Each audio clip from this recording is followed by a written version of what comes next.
FullTiltPoker.net presents Learn from the Pros. We continue to learn from the pros, presented by FullTiltPoker.net. Welcome back inside the FSN Poker Room. I'm your host, Chris Rose, joined as always by the Professor Howard Lederer, and today, our Fab Four, if you will. Four more poker pros. Yeah, you like that, Jennifer Harmon. How are you? Fab Four. No, What about this guy? well, he's just kind of part of the team. I'm the Howard. kind of okay fifth wheel. That's all right. Next to Jennifer, Phil Ivey has 5 bracelets to his name. How you doing, buddy? Good to see you again. All right. Chris Ferguson won the main event back in 2000. Good to see you again, sir. Pleasure to be here. And Lane Flack, 5 bracelets to his name. And How you that's it. doing, man? Good, great. All right. Well, today we've been talking about bluffing, the keys to bluffing, how it gets done. Chris Ferguson, I'm curious, is there anything better than pulling off a great bluff in poker? I really think that's a lot of the reason why people play poker, is to pull off that big bluff. And I think that's one of the things that separates poker from a lot of other games, is your ability to bluff. I think one thing people love about it is that, in most places, deception is frowned upon. But at the poker table, if you're very deceptive, you're a hero, and you're idolized. So I think that's. I'm gonna try to I tell don't know if my that's wife why that. they play, but that's why they keep coming back. It's like golf. You can shoot a lot of bad holes, but that one good shot keep you coming back. Well, also there aren't too many games where, okay, like in basketball, right? You make that fake no-look pass, or you fake the pass and then go in for the dunk. Everyone sees the deception. Well, in poker, you can bluff, and no one even knows it. Jen, I'm curious, is it easier for a woman to pull off a bluff? It actually is easier for a woman to bluff because they always think women have it and they're not capable of bluffing. But it's also, men bluff a lot of women because it's they think that they'll lay down hands and they think they can run over them. So that's what I mean. Yeah, you think you could run over a woman. That's why a lot of men, well, I'm not even going to touch that one. See, I don't bluff that often. I'm willing to bet my bluffs. 90% of them I bluff probably with the best hand. You don't know how often you're bluffing that you don't have the best hand already anyhow. Yeah, well, that's. I know when I'm bluffing and I have the worst hand. Don't worry.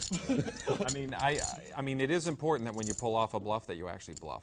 I think. If you're going to risk your money out there, you don't want to be in a situation where you risked all that money and you didn't even gain anything. Yeah, you don't because know if no one had bet, you would have won the pot anyway. Yeah, I think a mistake some people make is they'll bet these medium strength hands on the river, and there's no point in betting a medium strength hand on the river because you can just check that down, and if your hand is good, you're going to win the pot anyway. And we talk about position a lot, and 95% of the time, it's better to be in later position than an earlier position. But I've heard Gus Hansen talk,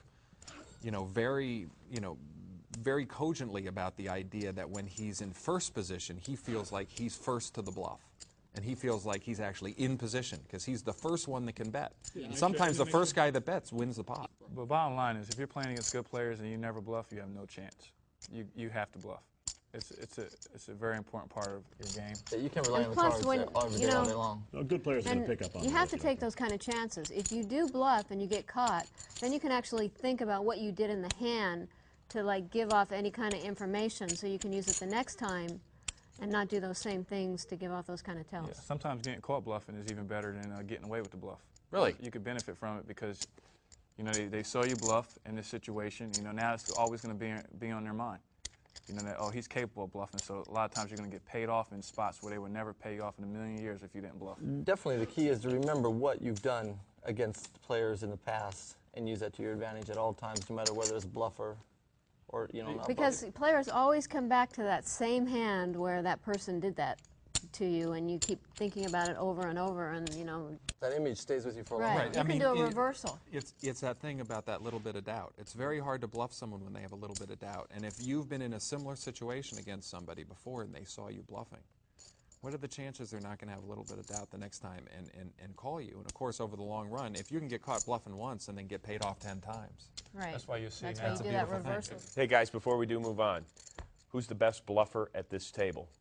I might be the best bluffer in the littler pots, as far as, taking small pots. Howard might be the best bluffer, as far as, setting people up and taking people off in, bigger hands, And everybody has their own way of bluffing, Lane might be He's probably the best at getting caught bluffing on small bluffs. No, getting caught on small bluffs, and then not pulling off maybe the big bluff, but getting paid over and over and over again in the bigger pots, and that's a successful bluff.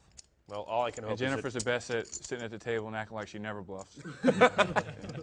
well, all I can hope, guys and young lady, is that you all told the truth for the last few minutes. To learn, chat, and play with the pros, go where they live. FullTiltPoker.com.